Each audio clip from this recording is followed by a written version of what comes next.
Hello and welcome to A Senior Moment. My name is Sarah Guest and I will be the host of this brand new program. It is our heartfelt desire that this program be a source for families who have loved ones who are in their senior years, 65 and turning older, as well as for the adult children that are helping their families navigate through many different issues dealing with senior moments and senior times.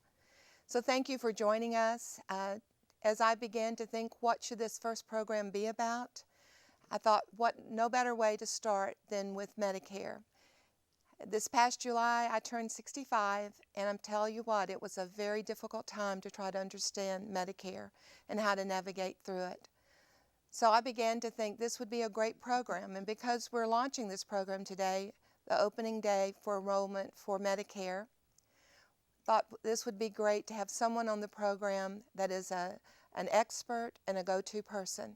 As I began to ask different people in the industry who that person might be, unanimously I was told there was one person that I needed to speak with, and her name is Jane Lehto. Jane is an expert. After meeting with her, she makes things so simple. So today we hope we're able to help you navigate through that maze called Medicare. So Jane, welcome. Thank you, thank you. And of course, I'm on Medicare too, so we speak, when we talk about Medicare today, we can talk about our own experiences as well as what the facts are. Absolutely. And what everybody needs to know. So I'm delighted to be here. Thank you so much. You're welcome. So today, as we begin, we'd like to say up front that this program is designed to just give you the basics about Medicare. It is up to each individual to be able to choose the right plan. But as I began to look, I was not comparing apples to apples or oranges to oranges. So we hope that we're able to give you a platform that you'll be able to use to be able to find what is the best plan for you or for your family. So Jane, the first question that I get asked a lot is, what's the difference between Medicare and Medicaid? You know, that's so funny because we have clients all the time that will call us and say, oh, Mom's on Medicare or Medicaid or one of those metas. And the truth is, they're very different. Medicare, which we'll talk about today, is federal health insurance for folks who are over 65 or people who are under 65 and who are disabled. And it's a federal program, so if Mom moved here from California and she were on Medicare, her benefits would really not change. Maybe a few nuances, but for the most part, Mom's insurance would be exactly the same, Sarah. Medicaid is a program that provides medical care to people who are close to the poverty level, who are impoverished. And Medicaid is a partnership between each state and the federal government. And each state has a great deal of flexibility in both designing and implementing their plan. Therefore, Medicaid changes from state to state, often dramatically. So if Mom were on Medicaid in California and moved to Texas, it's quite possible that her Medicaid benefits would be much different. And in Texas, folks who are insured by Medicaid are children under the CHIP program, disabled adults, pregnant women, and seniors. And then Medicaid also pays for nursing home care for individuals who qualify. So a big difference, and today it's Medicare. Yeah, that's right, that's right. You know, Jane, I like to tell families that with Medicaid, the N word is aid. So you can think you're getting aid, some type of substance, money, help that you'll get with Medicaid. With Medicare, it's just about care. And so that's kind of how, that's right. So that's kind of how I'm able to know the difference when I begin to talk about them. So let's talk about Medicare and the ABCs of Medicare. And I'd like to get your input of what is the difference in each one of these, and let us know, okay? Sure. You know, Sarah, you started out by talking about open enrollment, and open enrollment starts today, 10/15 through 12/7, with all changes going into effect on January 1st, 2015. This is a period for folks already on Medicare where they can make changes. And Medicare doesn't care what your pre-existing condition is. So if you're insured by Medicare A and B, you can switch to a C plan, or vice versa, or you can look at your C plan and maybe change to another C plan, or it's an opportunity to look at Medicare Part D and if your plan is going to work as well in 2015 as it has worked for you in 2014.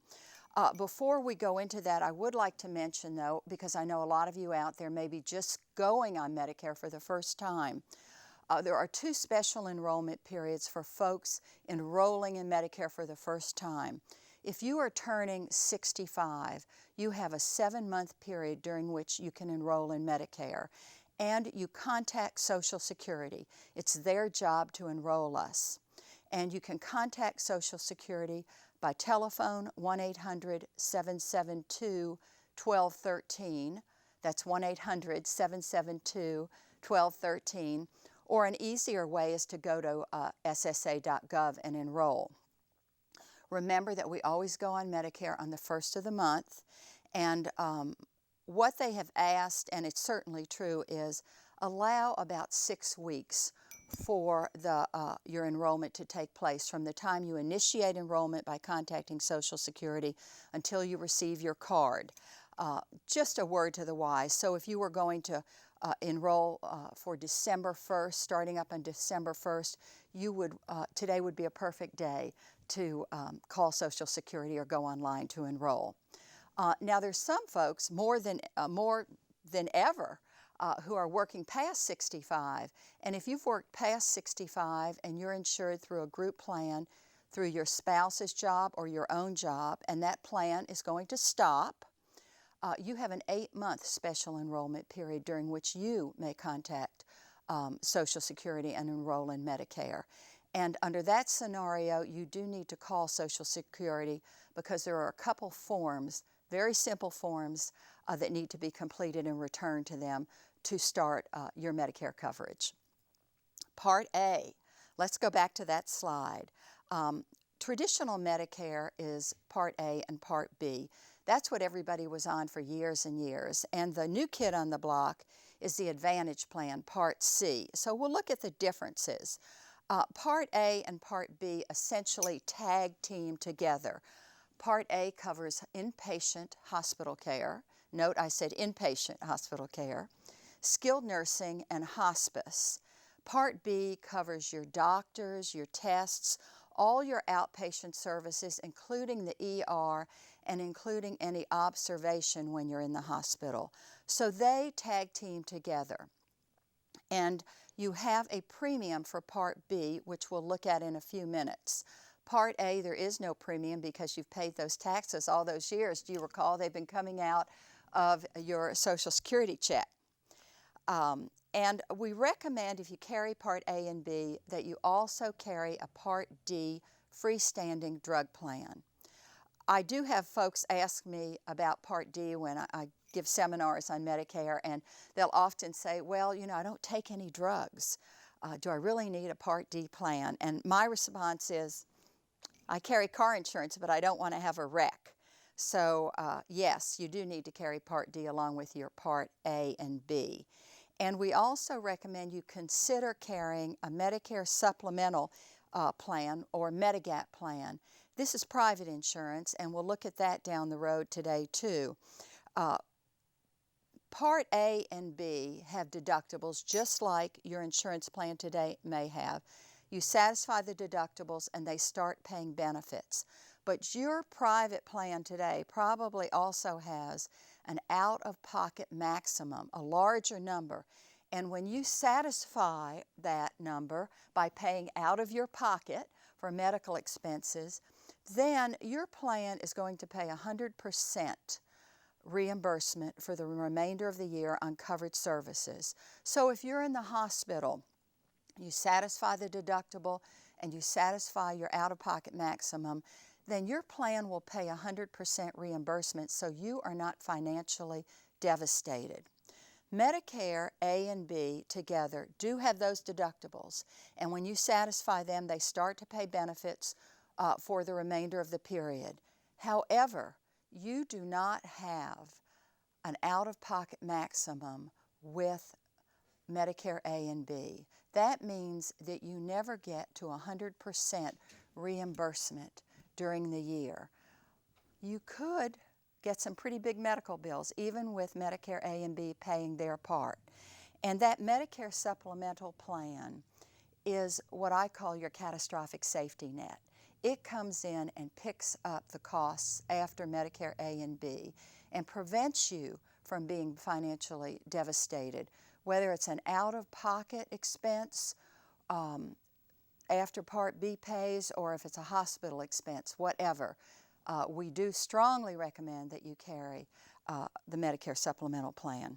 You know, Jane, when working with families, one thing that they don't seem to understand is if a loved one goes to the hospital, that they need to make sure that their loved one is not just in for observation, but as you said a moment ago, that they're in the hospital, actually enrolled in the hospital. They're checked into the hospital. Well, there are times when we do go in the hospital for observation, whether we're over 65 in Medicare or under 65, and it has a lot to do with what your diagnosis is, Sarah.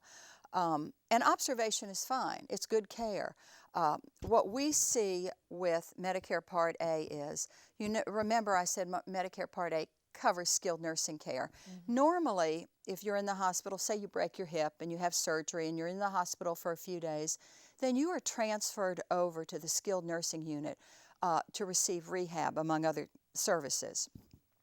In order to qualify for Medicare Part A benefits to pay skilled nursing, you must be inpatient in the hospital for 3 days and 3 nights. As you say, 3 midnights, but right. 3 days and 3 nights. And then Medicare A will cover your skilled nursing. This is very important to remember because sometimes folks are in the hospital under observation and they don't realize it. Mm-hmm. You can spend the night, Sarah, as we were talking about earlier, you can spend the night in the hospital and be under observation. That does not qualify you for Part A benefits to cover skilled nursing. So just be your own advocate or have someone with you who can ensure that if it looks like you're going to need skilled nursing, that you are in fact categorized as an inpatient in the hospital. Great point. Yeah, it's important. And when we're talking about Medicare, the new kid on the block, of course, is Medicare Part C, and these are the Advantage plans. And they take the place of Medicare A, Medicare B, Medicare D, and the supplemental plans. It's a simpler route to go, and they're becoming more and more popular, and we're going to look at them in greater detail in a few minutes. One thing I will mention, though, is money. Important. Premiums. We said you don't pay a Part A premium because you have paid those taxes all these years. You pay a Part B premium, which we'll look at. You pay a Part D drug premium, and there is a premium for Medicare supplemental plans. So you have a potential outlay of 3 monthly premiums if you go the traditional route of Medicare A, B, D, and a Medigap plan. One of the great advantages of Medicare Part C is that you only pay 1 premium. Usually, you will always pay the Medicare Part C, or excuse me, the Part B premium. You will always pay the Medicare Part B premium, even if you're on an Advantage plan. Many of the Advantage plans do not have a premium themselves, and they're advertising a lot on TV these days because Advantage plans are administered for the government by private companies like Secure Horizons and Texan Plus and Kelsey-Seybold. All of those companies administer Part C for the government. And when they do advertise, pay attention because they will say that there is no premium. And they're correct in that they are not charging you an additional premium. However, you will still pay that Medicare Part B premium. Everybody pays that. The difference is that premium then goes to the company that is administering your Advantage plan.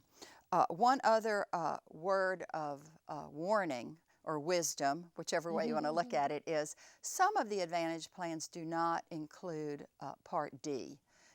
Please consider enrolling in an Advantage plan that offers the Part D drug plan in the body of the medical plan. It's difficult to carry a Part C Advantage plan and then by an independent Part D plan. So just in your planning, look particularly at those Advantage plans that offer Part D along with the medical. You know, Jane, as I was investigating this summer about what route to go, I found that looking at straight Medicare long down the road was probably better for me, doing A and B and getting a supplement in policy, because to me insurance is peace of mind. And what I found, and tell me if this is correct or not, but what it seemed to me was that with Advantage plans, you might not pay as much up front, but if you do get some type of illness like a Christopher Reeve falling off a horse, having an accident, all of a sudden you could be paying a lot more money with Advantage plans. Is that correct? Well, I like to think of A and B and Advantage plans like ladies' dresses. You have A and B over here, and you have C over here, and they're designed differently, but they do the same thing. It is true that you may have different copays and different deductibles with A and B rather than C. With C, you will definitely save money on your premiums. With A and B and a Medicare supplemental plan, you probably will not have as much out-of-pocket cost. But the C plan does have an out-of-pocket maximum, which I was talking about earlier. The out-of-pocket maximum does limit your annual exposure to medical expenses. It's just something that you, the consumer, must take the responsibility and educate yourself about. Ask questions, go to seminars, read up. This is the Medicare book that comes out every year. Sarah and I have gotten ours. It's got a lot of great info in there about Medicare. And in the back, it lists all the Part D drug and Part C Advantage plans and other special Medicare plans offered in our area this year with cost. So it's a wonderful resource. One thing that I think I can say with some confidence is that in Texas still today, you are going to get generally a larger choice of providers, and that's doctors and hospitals, under Medicare A and B than you will under many of the Advantage plans. The Advantage plans are PPOs and HMOs, and they usually have smaller provider networks. Now, we have seen that many of the companies offering the Advantage plans are broadening the plans they offer, where you can go out of their HMO network and pay a little bit more. And some of the PPO networks, the same thing. But one reason I think that some people are still holding out to traditional A and B is concern about choice of providers. Okay. All righty. So you were saying that there are some questions that they need to consider. Can you kind of elaborate a little bit on what kind of questions that someone might be wanting to ask, like their doctor, maybe if they're on a certain plan, those type of things? Certainly. And during open enrollment right now, if a person is on an Advantage C plan and this is the time to look at your plan for next year, is your doctor still going to be on your plan? Very important question, because your doctors are so important, critical to us as we get older. Mm-hmm. Also take a look at the plan and see if the costs are changing. Those are very important things to think about. If you're on an A and B plan, you may look at the C plans and decide there's one for you. Or vice versa. You may be on an Advantage plan and think, no, I think I'm going to go back to A and B. So those are choices that you can make every year during open enrollment. And it's also the time to look at your Part D drug plan. There are two variables with respect to the Part D drug plans that should be considered every fall. The first is that the plans change a lot. Many of them change from year to year. And the other variable is that your drugs may change. The drugs that you may have used last year when you were trying to determine which plan works best for you may have changed. You may have different drugs. And there are 34 plans, Part D plans in Texas. And 2, 3, 4 of them may work better for you than the others. And I give myself as an example. I only take one 10 milligram generic drug, really not much of anything. And I was on a terrific plan for 2013. if I had stayed on that same plan for this year, I would have spent $600 more. And that's just with one generic drug factored into the equation. Wow. But my last year's plan raised its cost, added a deductible, raised the premium, and so forth. So I had to change plans. And I'll be looking again for next year, too. Okay.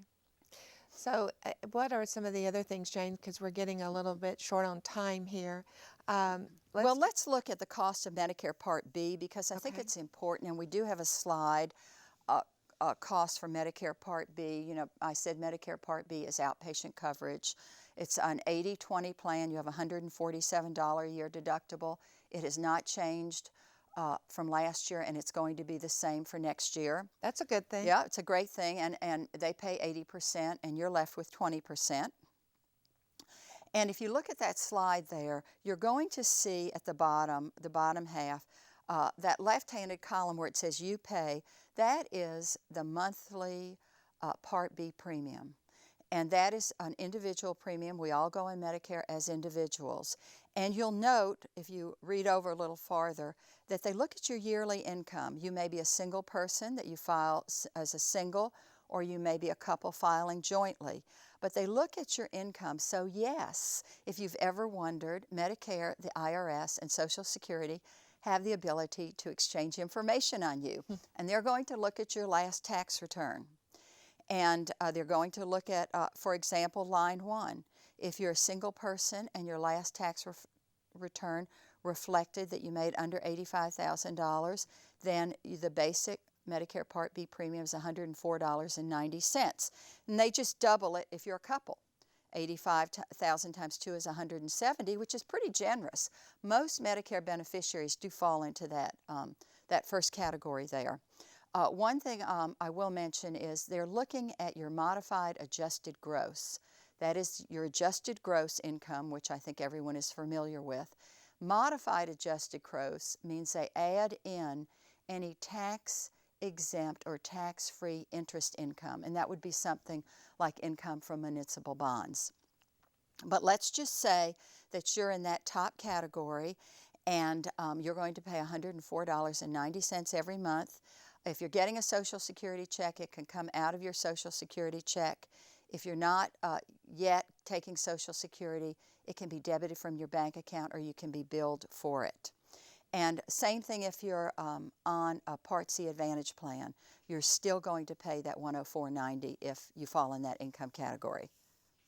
So Jane, let me ask you real quickly, if someone goes on straight Medicare and then they decide to go on an Advantage plan, how difficult would it be for them to go back to straight Medicare? Are there questions they have to answer once they go from one plan to another? Actually, switching from A and B to C and C to A and B, Medicare doesn't care. They're fine with doing that. Also, there is a 6-week annual disenrollment period for Medicare C, the Advantage plan. So if you did switch from A and B during open enrollment, Sarah, and you went on an Advantage plan, from January 1 through February 14th, you can disenroll from your Advantage plan because it is kind of the new kid on the block, and sometimes people aren't sure that it's the right thing for them, and they get on it and they think, oh no, I should be back on A and B. So you have the first 6 weeks of the year to return to A and B and to a Part D drug plan. One thing that we had talked a little bit about in our conversations earlier, Sarah, was the private supplemental plans. And I had mentioned that these plans are actually catastrophic safety nets for folks on A and B. It is only with Medicare A and B that you can carry a supplemental plan. You do not need a supplemental plan, nor can you carry one if you are on a Medicare Advantage plan. Remember, though, that these supplemental plans are private insurance. They are standardized by the government, and we do have a slide that shows, it's a spreadsheet of these supplemental plans, and they're lettered just like Medicare A, B, C, and D, just to totally confuse you as much as they possibly can. But you'll notice that these plans are lettered A through N. These plans are sold by private insurance companies, the ones you're familiar with. AARP and Blue Cross and Mutual of Omaha, just to name a few. Tons of insurance companies sell these plans. Not every insurance company will sell every plan, but every insurance company's A plan will offer the same benefits, D plan will offer the same benefits, F plan will offer the same benefits, etc. So if you are comparing the ARP Plan F to the Blue Cross Plan F, you are comparing apples to apples. You are comparing plans that offer the same benefits. And if you look at this slide up here, this, where you see X's, those plans are offering 100% coverage. And what I found was the premiums can vary, even though a Plan F is a Plan F no matter where you buy it. Oh, It is absolutely. standardized, but the premiums can vary greatly. So that's really a place where we need to look. Jane, unfortunately, we're getting close to being out of time here. Wow, a lot of information in such a short period of time. Not enough time, really. As you know, you can spend, when I give seminars, I'll spend way over an hour, and then with questions an hour and a half. And certainly we have just skimmed the surface We here. have. And this November 8th, Jane and I both will be speaking at a conference that is hosted by Interfaith Care Partners, St. Luke's United Methodist Church, and First Baptist Church. It's a wonderful time for you to get lots and lots of information. Wouldn't you say that's correct? Yes, and it's actually going to be this year at First Baptist Church, and there are a wealth of speakers, and you have the opportunity to sign up for 3 concurrent presentations. They start at 9:45 in the morning, and it is a Saturday morning. Yes. It's really worth going if you're a caregiver. Right, and Jane will be speaking again on Medicare. I'll be speaking on dealing with difficult behaviors associated with dementia. We want to thank you very much for tuning in. We hope you find this program to be of great value to you. We'd like to thank our sponsors, Vantage Hospice, Colonial Oaks, and Garden Terrace. And Jane, thank you from the bottom of my heart for launching this program. Well, it's my pleasure. Thank you for including Thank you. me. You're welcome. Thanks again.